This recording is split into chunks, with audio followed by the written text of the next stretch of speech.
الرسالة. بيبان وسط المجاميع واحد واقف وسطيهم لابس بدلة.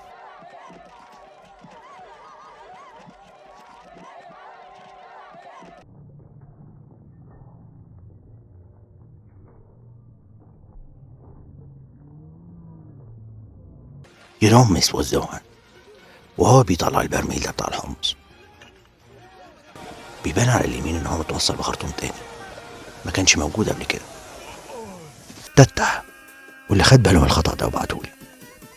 مشهد أغنية محمد سعد البوسي. بتظهر الكاميرا والمصور في وسط المعازيم.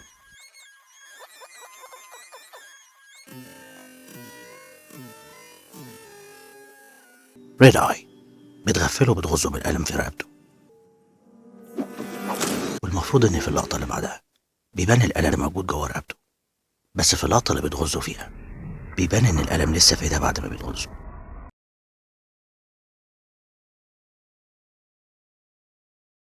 محامي تحت التمرين واللي بعت لي الخطأ ده.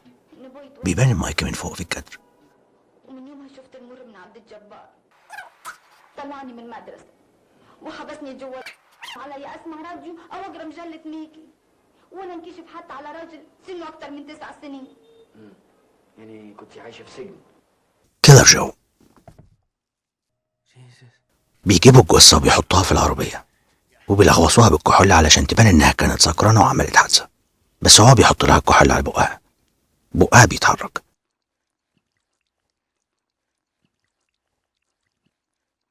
فضيحة في الزمالك. عمر الشريف بيركب تاكسي رقم 2430.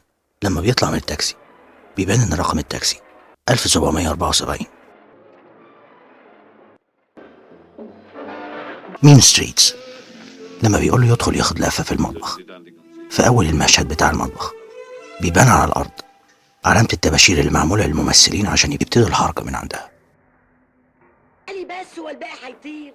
في أول الفيلم لما الدلالة بتاخدها عشان تتكلم معاها في موضوع الراجل الغني، الكاميرا وهي بتتحرك عشان تتبعها بيبان خيال فريق التصوير كله. غني ومقتدر وعنده أرض بورشة ببيت. عايزة تعيش غني ومقتدر وعنده أرض بورشة ببيت. إنسانيا. بعد ما الباتشينو بينط في المية وهو بيطلع بيبان اللايف جاكيت اللي تحت البدلة اللي هو لابسه في الحقيقة تحت الهدوم عشان ما يغرقش.